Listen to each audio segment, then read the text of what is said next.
50 ମିନିଟ୍ରୁ ଅଧିକ 8ଟା ଜାଗାରେ ବର୍ଷା ହେଇଛି। ତ ବର୍ଷାର ପରିମାଣ କାଲିଠୁ ଆଜି ଭିତରେ ବହୁତ କମିଯାଇଛି। ଆଉ ଯାହା ପ୍ରେଡ଼ିକ୍ସନ୍ ଅଛି ଆମର ଆଜିର IMDର ପାଇଛୁ ଆମେ, ଆଜି ଆଉ କାଲି ଆଉ ପରଦିନ 3 ଦିନ ବର୍ଷାର ବିଶେଷ ସମ୍ଭାବନା ନାହିଁ, ଯାହା ପ୍ରେଡ଼ିକ୍ସନ୍ ଦେଇଛନ୍ତି IMD। ତ ଏହି ଅବସ୍ଥାରେ ଆମର ଯାହା ଥିଲା ଫ୍ଲଡ୍ ସିଚୁଏସନ୍ ବିଭିନ୍ନ ନଦୀମାନଙ୍କରେ, ବହୁତ ନଦୀରେ ତ ଇମ୍ପ୍ରୁଭ୍ କରୁଛି, କିନ୍ତୁ ତାପରେ ପୁଣି ଲୋ ପ୍ରେସର୍ ଯୋଗୁଁ ଆମେ ଆଉ ଥରେ ଅସୁବିଧାରେ ପଡ଼ୁଛେ, ପୁଣି ଜଳସ୍ତର ବଢ଼ିଯାଉଛି। ଯଦିଓ ନଦୀରେ 2 ମିଟର ପାଣି କମିଗଲା ପରେ ବି ଆମେ ଜଳବନ୍ଧରୁ ମୁକ୍ତି ହେଇପାରୁନେ, ପୁଣି ଥରେ ବର୍ଷା ହେଇଯାଉଛି, ସେ ଅସୁବିଧା ହେଉଛି। କିନ୍ତୁ ଆଜି ବି ବହୁତ ସୁଧାର ଆସିଲାଣି। ପୁଣି କାଲି ପରଦିନ ଯେହେତୁ ବର୍ଷାର ଆକଳନ ନାହିଁ IMDଙ୍କର, ତେଣୁ ଆହୁରି ବେଶୀ ସୁଧାର ଆସିବ।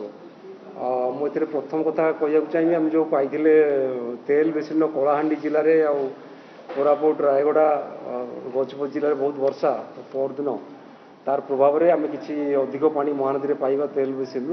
ମୋଷ୍ଟଲି ହାତୀ ନଦୀ, ଶଗଡ଼ା ନଦୀରୁ ଯେଉଁ ଜଳ ଆସୁଛି ସେଇଟା ଆସିକି ଆମର ମିଶୁଛି ଖଇରମାଲ ପାଖରେ ତେଲ ଆଉ ମହାନଦୀ।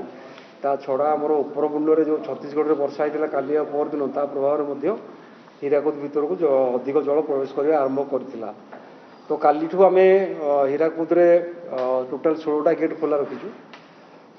ଆଜିର ଯାହା 12ଟା ବେଳେ ଥିଲା ଆମର ଲେବୁଲ୍ 622.87, ଏଗେନଷ୍ଟ ହାଏଷ୍ଟ ଲେବୁଲ୍ ହେବ 630 ଫୁଟ। ଆମେ ବର୍ତ୍ତମାନ 623 ଫୁଟ ପାଖାପାଖି ଅଛେ, ଯେଉଁଟା କନଷ୍ଟାଣ୍ଟ ଅଛି।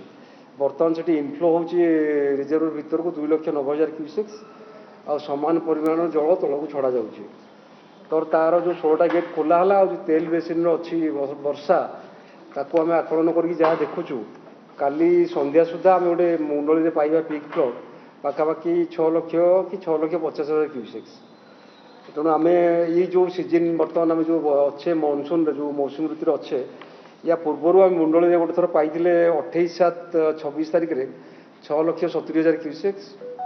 ତାପରେ ଆଉ ଥରେ 30/7/26ରେ ପାଇଥିଲେ ହାଏଷ୍ଟ ଏ ବର୍ଷର ମହାନଦୀରେ ମୁଣ୍ଡଳିଠାରେ ପାଖାପାଖି 8,90,000 କ୍ୟୁସେକ୍ସ, 9 ଲକ୍ଷ କ୍ୟୁସେକ୍ସ। ତେଣୁ କାଲି ଯେଉଁ ଆମେ ଆଶା କରୁଛୁ ପୁଣି ସେ 6,70,000 କ୍ୟୁସେକ୍ସ ଭିତରେ 8-10 ଘଣ୍ଟା ପାଇଁ ଆମେ ପାଇବା ମହାନଦୀର ଜଳପ୍ରବାହ ହାଏଷ୍ଟ ଲେବୁଲ୍ରେ। ତା ଯୋଗୁଁ ଏମିତି କିଛି ବିଶେଷ ବନ୍ୟା ହେବ ନାହିଁ, କାରଣ ଆମେ ଅଲରେଡ଼ି ଗୋଟେ ଥର ସେଟାକୁ ଫେସ୍ କରିସାରିଛେ। ଯେମିତି କହିଲି ମୁଁ 28/7/26 ଭିତରେ। ଆଉ କାଲିଠୁ ଯଦି ହୀରାକୁଦର ଜଳ ଇନଫ୍ଲୋ କମିଯିବ, ଆମେ ଆଉ ଅଧିକ ଗେଟ୍ ବନ୍ଦ କରିବା। ବର୍ତ୍ତମାନ ପାଇଁ ଜଳର ସ୍ଥିତି ସମାନ ରଖିବା ପାଇଁ ଯାହା ଆମର ଡିସାଇଡ୍ ହେଇଥିଲା, ସେ ଅନୁସାରେ ଆମେ ହୀରାକୁଦର ଜଳସ୍ତର ମେଣ୍ଟେନ୍ କରୁଛୁ।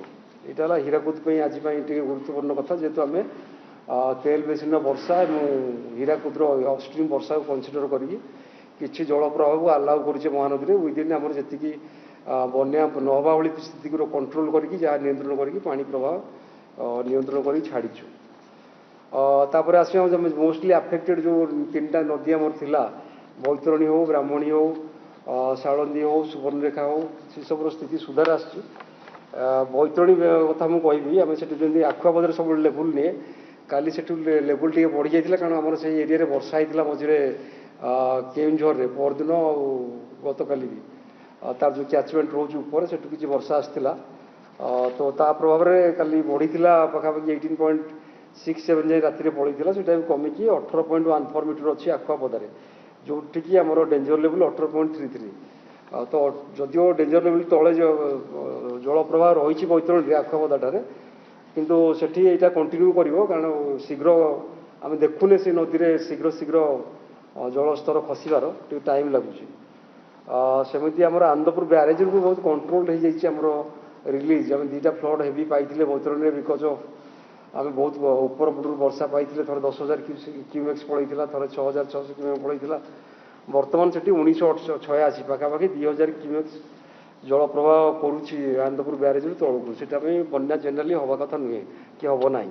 ଯାହା ପାଣି ରହିଯାଇଛି ନଦୀରେ, ଯେଉଁ ତାର ପ୍ରଭାବରେ ଯାହା ଜଳବନ୍ଦୀ ଏଇସବୁ ସମସ୍ୟା ସୃଷ୍ଟି ହେଉଛି। ସେମିତି ବାଲେଶ୍ୱର ଜଳକାର ଯେଉଁ ଆମେ ଦେଉଛେ ମଥାନୀ ରୋଡ୍ ବ୍ରିଜ୍ରେ ଲେବୁଲ୍, ସେଠି 6.54ରେ କନଷ୍ଟାଣ୍ଟ ଅଛି 3-4 ଦିନ ହେଲା। ସେ 6.3 to 6.6 ଭିତରେ ଭ୍ୟାରିଏସନ୍ ହେଉଛି।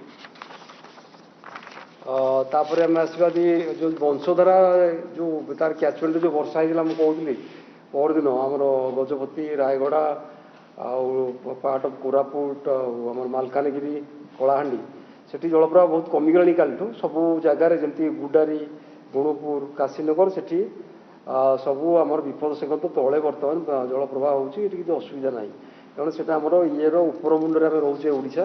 से नदी में तेणु तार तलमुंडे जहाँ प्रभाव रम विशेष प्रभाव पड़ो ना।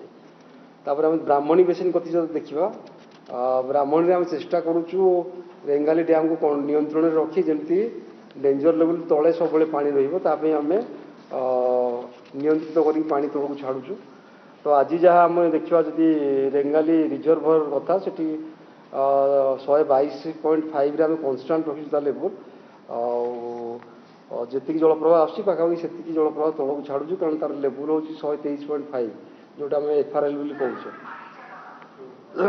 सेमि समल ब्यारेज रे कथा कहवा से पाखापाखि 5000 क्यूमेक पानी आम तौक छाड़ुचे तार प्रभाव में जो मापे जेनापुर रे लेवल ब्राह्मणी से जलस्तर अच्छी 20.86 जोटा कि वार्निंग लेवल तले भी अच्छी वार्निंग लेवल 22 मीटर और डेंजर लेवल 23 मीटर ता तले जल प्रवाह जारी रही। सालंदी भी लेवल कन्स्टाट अच्छी से जो आम राजघाट 17 फुट था डेंजर लेवल से 15.80 फिट रे बर्तमान अच्छी। बुढ़ा बड़ंगे ना बन्या कि सुवर्णरेखा भी बर्तमान बन्या स्थिति ना से जहाँ आसला लेवल बहुत कमिगला 2-3 मीटर तले वार्निंग लेवल 2-3 मीटर तलू खसीगला। यही सब है आमर आज नदी मान जहाँ स्थिति कि बन्या नदी में ना एक्चुअली बन्या स्थिति जेहेतु आम बहुत जगह वार्निंग लेवल कि डेंजर लेवल तौक खसी आसिले तो बन्या स्थिति बर्तमान नहीं आम आज जहाँ IMD प्रेडिक्शन एवं पाइछु देखुली मु आजिकल परदिन 3 दिन वर्षा ना तापर लो प्रेसर डिटेल से देवे देखिए। हाँ से तो आप बरी बोली नुहे जाजपुर जी रोचे दशरथपुर हो बरी हो इवन आमर भद्रक कि चांदवाली धामनगर एरिया वासुदेवपुर एरिया बालेश्वर जमी तल एरिया था सुवर्णरेखार तो सेगुड़ा सब अलरेडी बन्या आफेक्टेड होता कि से जलबंदी मुक्ति पूर्व आ गोटे लो प्रेसर जब आम पाऊ जाऊे जल निष्कासन यथेष समय मिलूँ